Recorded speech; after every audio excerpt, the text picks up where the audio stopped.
સમાજ ક્ષેત્રે દરેક ક્ષેત્રે બધી રીતે આપણે સમાજ પાછળ આપણો કોકરેજ તાલુકો ને આપણું સમાજ ઘણું મોટું છે. આપણી સંખ્યા એટલે આખા ગુજરાતની સંખ્યા ગણો તો 17 થી 20 લાખ સંખ્યા છે. અને 17 થી 20 લાખ સંખ્યાનું પ્રતિનિધિત્વ કરવા વાળો હાલ કોઈ નહીં. કોઈ સારો નેતા નહીં, કોઈ લીડર નહીં, કોઈ આપણો સારો એમએલએ નહીં, કશું નહીં. બરોબર, તમે કોઈ હશે અમુક સારા હોદ્દા પર છે માણસો, પણ એ પોતાના ઘરનું બધું કરી અને બેસી જાય. બરોબર, અને સમાજનું કોઈ કલ્યાણ છે નહીં. એટલે મારો હેતુ એ છે કે આપણે તળિયાથી શરૂઆત કરે. પાયો ક્યાંથી બને? તળિયાથી.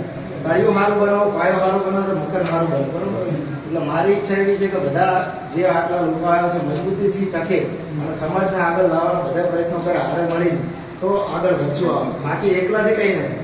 કોઈ પણ ધારણા આપણે સમાજને આગળ લાવવી હોય તો બધામાં એકતા હોવી જોઈએ. કોઈ પણ આપણે માગણી કરવી હોય તો કોઈ એક વ્યક્તિ જશે, તમારી માગણી કોઈ ન હોય.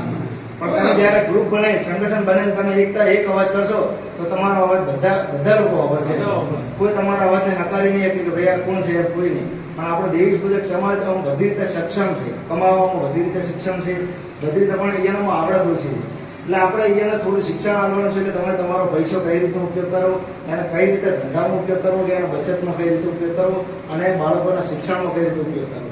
એટલે આપણે એને ખાલી શિક્ષણ એક રસ્તો બતાવવાનો છે કે તમે ભાઈ આ રીતનું કાર્ય કરો તો આપણો સમાજ આગળ આવે. અને આપણી સમાજમાં એટલે પબ્લિક કમાય એટલે જબ્બર કમાય, એના વપરાશ એટલો કરે આપણી સમાજ, પણ બચતમાં કોઈ ઉલ્લેખ છે જ નહીં. કોઈના જોડે બચતનો કોઈ હેતુ જ નહીં. એટલે સમાજને પહેલાં તો આપણે બચત કરતા શીખવાડવાની અને બાળકોને શિક્ષણ માણસો હોય સારું આયોજન કરે ત્યાં ફોટા પડાવવાનું કરે છે. બાકી એને કોઈ સમાજ માટે કર્યું નહીં. એટલે આપણે એવા લોકોને નાચા પાડવાના છે કે મારું ઘરે મહેનત કરવાવાળા કારણ ખાલી હારે ફોટા પાડવા આવી જાય એમના ચાલે. આપણે જે મહેનત કરીએ આપણે આગળ બીજાને બતાવવાની છે. જેમ આપણે જો ટીમ્પે સરોવર ભરાય ત્યારે આપણે 5, 10, 15 થયા એમ ધીરે ધીરે આપણું ગ્રુપ બને, સંગઠન બને. એક દાડા કશું નહીં થઈ જાય.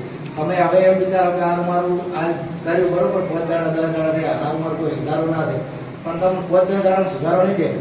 એના માટે તમારે થોડી ધીરજ રાખવી પડે અને એના માટે મહેનત કરવી પડે તો તમારે બધી રીતનું વિકાસ થાય સમાજમાં. બાકી 5 દાડામાં તમે રિઝલ્ટ નહીં મળે, તમે હિંમત હારીને બેસી જાઓ ત્યારે મારા સમાજને આવી રીતે નહીં સુધરે તો આવું કશું નહીં થાય. પછી એના માટે તમારા જે જોડાય ને બીજો એને મોટી એવી અસર થાય. એના માટે આખું ગ્રુપ આખું બેસી જાય. પણ તમારે એવું કનેક્ટેડ રહેવું પડે, એકબીજાને વાતચીત કરતું રહેવું પડે કે ભાઈ સમાજમાં આ કાર્ય કરવાનું છે આપણે. અને આપણી સમાજમાં ઘણું બધું સુધારા લાવવાની જરૂર છે. આપણી સમાજ ઘણા બધા સુધારા, એક સુધારો નહીં. આપણી સમાજ હજુ એકદમ તળિયામાં જ છે, હજુ ઊંચી આવી જ નહીં છે. શિક્ષણથી તો હાવ એકદમ ન્યાચું છે. બધી રીતે આપણે બધી રીતે શિક્ષણ, સામાજિક રીતે, આર્થિક રીતે, સાંસ્કૃતિક રીતે આપણે બધી રીતે ધર્મની રીતે પાછળ છીએ. એટલે આપણે બધી રીતે આગળ આવવાની જરૂર છે.